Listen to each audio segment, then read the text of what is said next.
Olá, alunos, aqui é o tutor Genivaldo. Estou trazendo uma mensagem da nossa professora formadora, Carla Adriana Barvinski.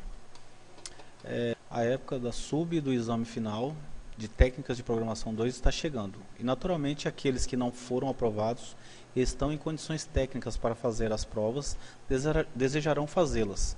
Nesse caso, todo esforço para aprender um pouquinho mais é importante e necessário, com a tendência a dar os resultados almejados.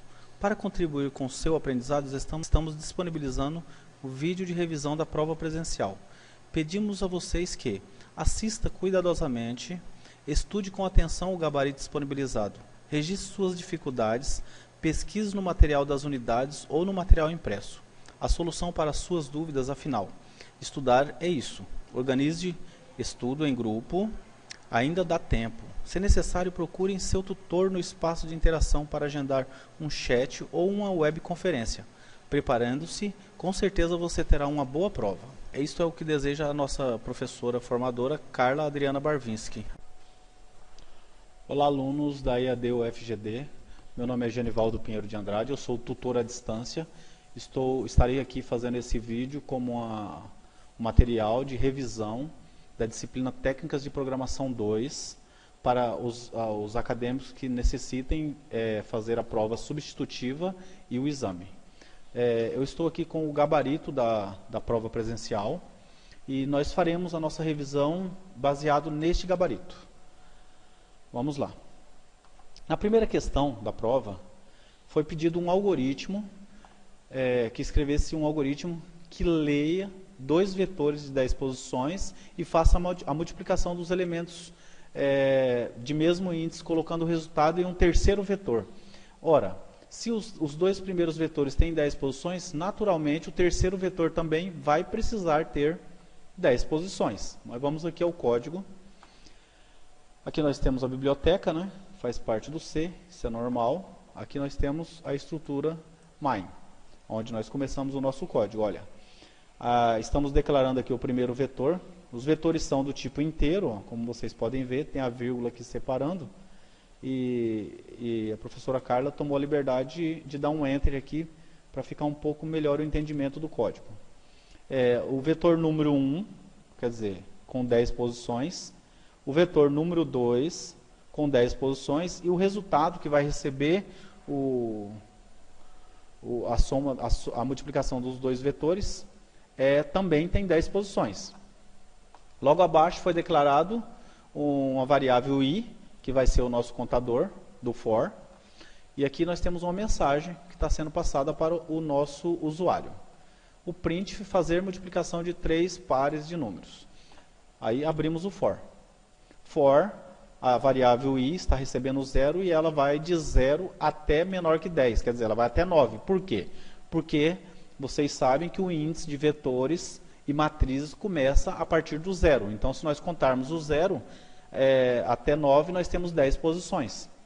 Então, nós temos aqui a primeira mensagem para o nosso usuário. Printf, elemento, %d, vetor 1. Quer dizer, aí nós vamos apresentar o quê? A variável i, na primeira interação, ela vai estar valendo 0 mais 1. Por quê? Para o usuário, é a primeira posição.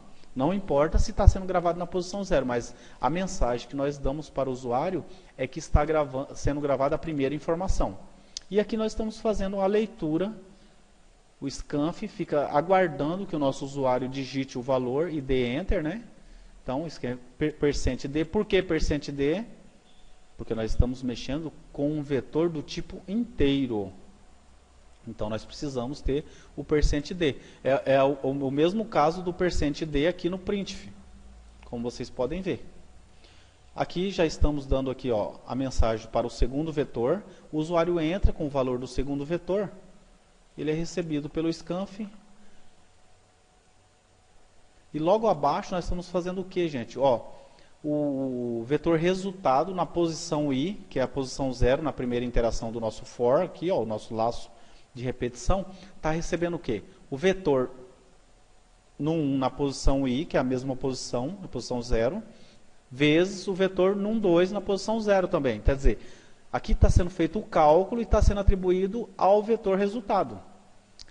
Saímos do laço, terminou aqui a interação às 10 posições, saímos do laço, Damos aqui uma mensagem para o nosso usuário, o resultado, e fazemos um outro for. Para quê? Para que o nosso vetor resultado seja percorrido. Percorrido do começo até o fim. E aproveitamos e usamos o vetor num1 e o vetor num2. Para quê? Para mostrarmos os valores que estão sendo calculados. Quer dizer, o valor do vetor 1 vezes o valor do vetor 2 resultou no vetor resultado. Apresentamos na tela para o nosso usuário. E no final aqui nós damos um return 0 e finalizamos o nosso código. Então, isto aqui, todo esse código aqui está respondendo esta pergunta aqui, ó. Esta questão, gente, valia 40 pontos. 40% da prova. Por quê? Porque nós anulamos uma questão. E qual foi a questão que nós anulamos? Foi a questão a respeito de matrizes. Essa questão foi anulada, porque ela era uma questão muito extensa. Dada duas matrizes I e R de dimensões 2 por 2, construir uma matriz S com a mesma dimensão, cujos elementos sejam a soma dos valores das matrizes I e R. Vamos comentar esse código. Olha o gabarito aqui. Estamos declarando aqui a nossa biblioteca, como vocês sabem. E aqui nós temos o programa My. Logo no início, nós declaramos o quê? A variável I, estamos setando ela com o valor 0. Ó. O I é inteiro e o J é inteiro. Estamos setando todas as duas variáveis com 0. Lembrando a todos que precisamos de duas variáveis, por quê? Porque nós estamos manipulando matrizes, e matrizes elas têm dois índices. Esses dois índices precisam de duas variáveis para percorrê-los. Que no caso nós teremos dois for, um dentro do outro. Aqui, ó, um for está usando a variável I e o outro for está usando a variável J. Quer dizer, uma vai percorrer a linha e a outra vai percorrer a coluna. Vocês se lembram disso, né? E aqui, ó, estamos setando, ó, o I começa valendo 0, até que I seja menor ou igual a 1, por quê? Porque o índice começa no 0 e vai até o final. E nós só precisamos de duas posições, então nós temos que a posição 0 e a posição 1, porque a hora que ele for igual a 1, ele vai encerrar o laço de repetição. E vai preencher as duas posições da nossa matriz. Aqui nós damos uma mensagem para o nosso usuário, ó, utilizando também as nossas variáveis que já foram incrementadas. Então, na primeira interação, ela vai valer 0. E 0 mais 1 vai ser 1. Então, nós vamos mostrar que é a primeira posição. Para o usuário, isso aí, essa peculiaridade não interessa, né? Então, nós mostramos o valor real para eles. E aqui o scanf, a nossa matriz aqui na posição IJ, está esperando que o usuário digite o valor para alimentar a nossa matriz. E aqui fazemos o mesmo processo para a segunda matriz, matr. E aqui no final nós vamos, aqui fora, encerramos os dois for, abrimos um outro for para quê? Para fazer o cálculo. Então a nossa matriz resultado aqui, matriz soma, na posição IJ recebe quem? Mat na posição IJ mais matr na posição IJ. Vai pegar os valores das duas, vai somar e vai atribuir a nossa matriz mat_s.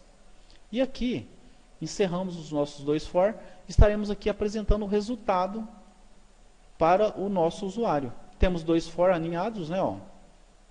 Entre um e o outro eu coloquei um printf /n para dar um salto de linha, para ficar esteticamente um pouco melhor. E aqui no segundo, ó, aqui eu estou usando a variável I e aqui a variável J. Eu estou apresentando a nossa matriz resultado, ó, usando um print. Aqui, ó, lembrando a todos, ó, o %d aqui, ó. Por que %d? Porque a nossa matriz é do tipo inteiro. Certo? Espero que não tenha restado nenhuma dúvida. Eu estou comentando esse código. Fez parte da nossa prova presencial. Em funções e procedimentos, o que é uma passagem de parâmetro por valor? Ora, gente, isto foi na sexta-feira à noite. A passagem de parâmetros por valor, o que acontece? Você passa para a sua função ou o seu procedimento apenas o valor da variável, somente o valor. Então, se a sua variável vale o número 10, por exemplo, quando você passar, você vai passar simplesmente o número 10. Se eles lá dentro da função ou do procedimento pegarem esse número 10 essa variável que vale 10, diminuírem ela de 5, ela vai valer 5 lá dentro da função, lá dentro do procedimento. Essa mudança que ocorrer lá, ela não vai surtir efeito no programa chamador, que seria o nosso programa main. Essa é a diferença principal entre a passagem de parâmetros por valor e por referência. Já quando você faz uma passagem por referência, você está passando o endereço da variável que chamou o método. Então, você chama o método passando o endereço da variável. Ora, se eu passo o endereço da minha variável, qualquer mudança que é feita lá dentro do procedimento ou da função vai surtir efeito na variável do programa main, a qual foi passado o endereço. Então, se eu diminuir essa variável que valia 10, se eu diminuir 5 lá no meu procedimento ou na minha função, aqui no meu programa main, essa mesma variável que passou o endereço vai estar valendo 5. Então, quando você faz uma passagem de parâmetro por referência, toda mudança que é feita na variável que recebeu o endereço na hora da passagem por referência, vai surtir efeito no programa principal, no programa chamador, no programa main.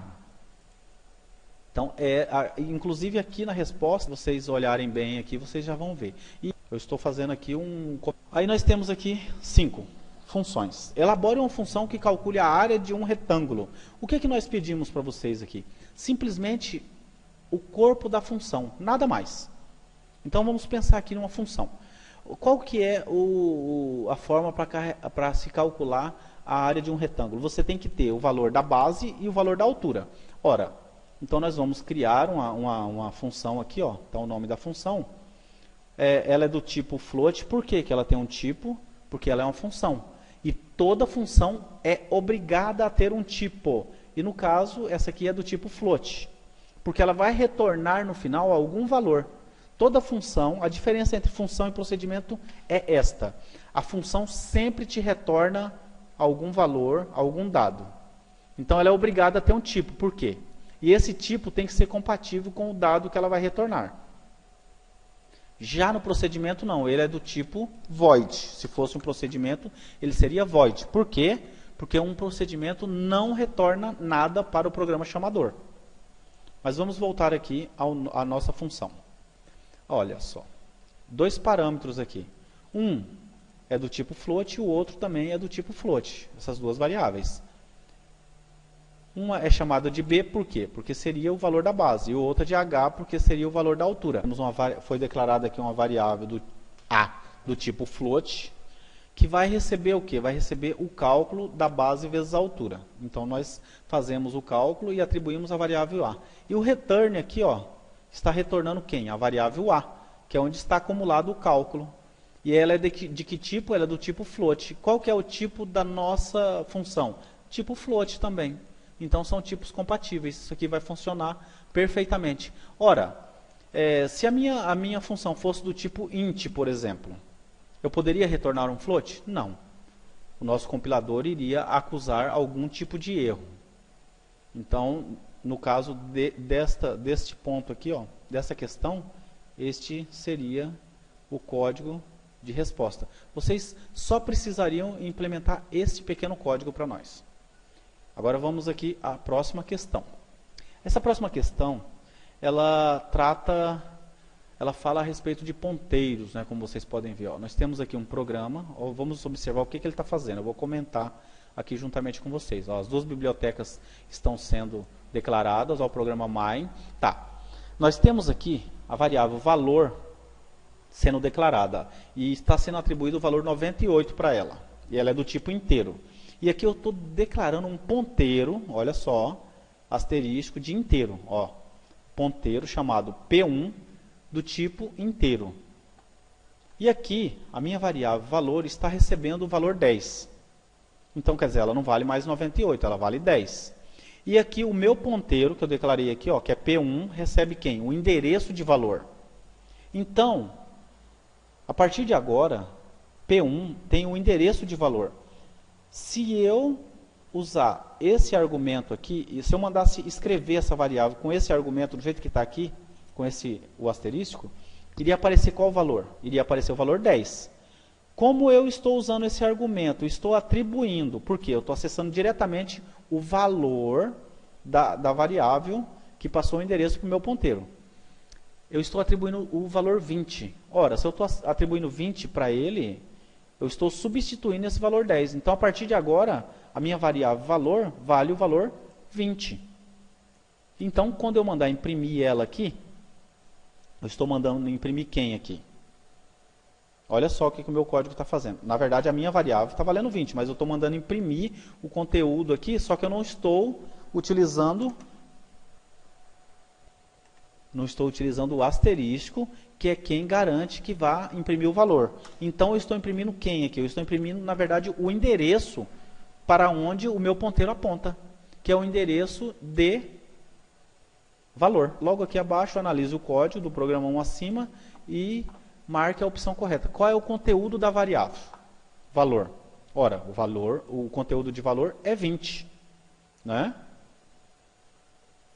Concordam comigo que o conteúdo de valor é 20? Sim, é 20. E aqui no 7, na questão 7,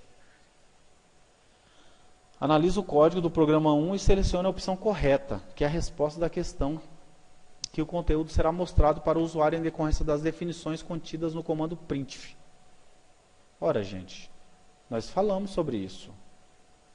Então, o que ele está imprimindo? Ele está imprimindo, na verdade, o endereço para o qual o ponteiro aponta. É isso que está sendo impresso lá, na verdade.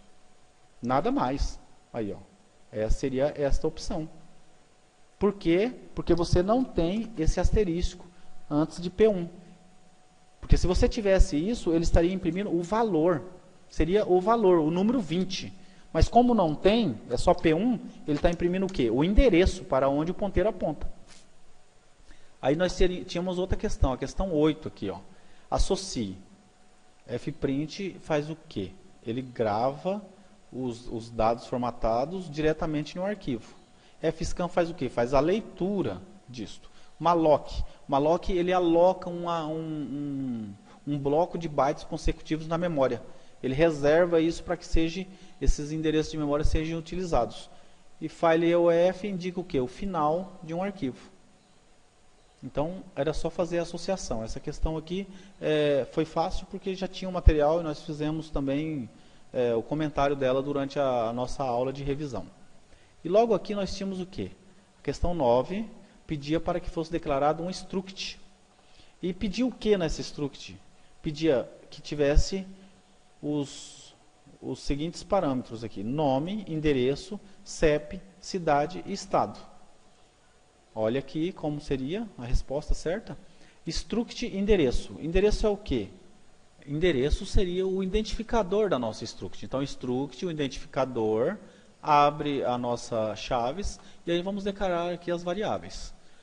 Nome, que é um char de 30 posições. Rua é um outro char de 40.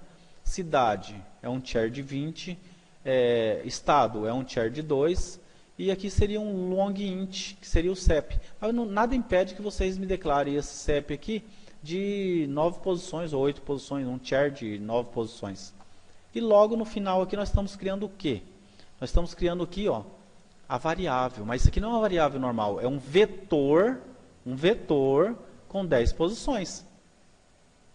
Um vetor dessa estrutura com 10 posições. Então, essa seria uma das respostas possíveis para esta questão. Aí nós temos a questão número 10. Analise o código e responda. Olha só o código. Teríamos que analisar todo esse código. Ó. Vocês podem ver que aqui nós temos as bibliotecas. E olha só uma coisa interessante aqui. Ó. Cabeçalho.h.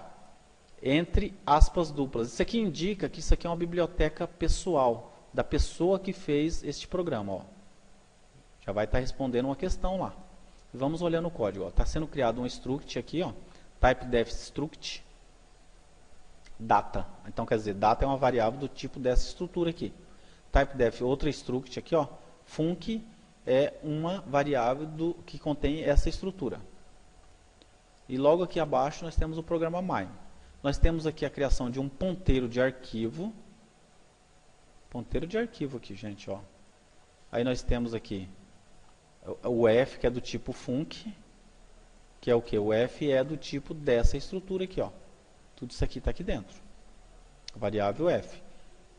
E aqui embaixo nós temos uma variável chamada OPC, que é do tipo int.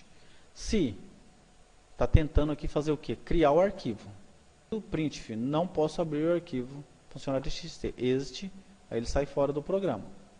E logo abaixo aqui nós temos um do. Um do while, né? Que seria um laço de repetição. E aqui, de novo, ó. Aqui está fechando o nosso arquivo no final. Fclose. Está fechando. E aí tem algumas perguntas aqui, ó. No código, há tipos de dados definidos pelo programador? Sim. Há tipos de dados definidos pelo programador, sim. O programa grava dados no arquivo funcionários.txt? É verdade. Ele grava nesse arquivo. A linha de código. Olha só, aqui seria a declaração de um ponteiro de arquivo. Declara um vetor para o arquivo? Não. No caso, isso aqui estaria errado. Seria falso. Aqui seria verdadeiro. Verdadeiro. E aqui, no programa é usada a função de uma biblioteca pessoal? Sim, eu mostrei para vocês lá. O programa guia e manipula um arquivo binário? Não. Está errado. Por quê? Como foi dito na nossa aula presencial, um arquivo binário... O que é um arquivo binário? Um arquivo binário seria se eu estivesse tentando gravar, por exemplo, uma variável que contivesse uma estrutura. Então, uma variável do tipo struct é um arquivo binário. O comando fclose, fpr, limpa o endereço de memória do ponteiro? Não, gente. Fclose está fazendo o quê? Fechando o nosso arquivo. Então, aqui também seria falso. Aqui está, ó, o código todo comentado. A professora fez questão de fazer ele já comentar. Aconteceu durante a nossa prova, a explicação sobre o que foi feito. E lembro a todos que esse vídeo está servindo de revisão para a prova substitutiva e para o exame. Eu agradeço a atenção de vocês e desejo uma ótima prova para vocês. E, por favor, postem no ambiente de interação, mande e-mail para o seu tutor, mas esclareça essas dúvidas antes da prova presencial que vocês terão no Polo. Muito obrigado pela atenção e até o próximo encontro.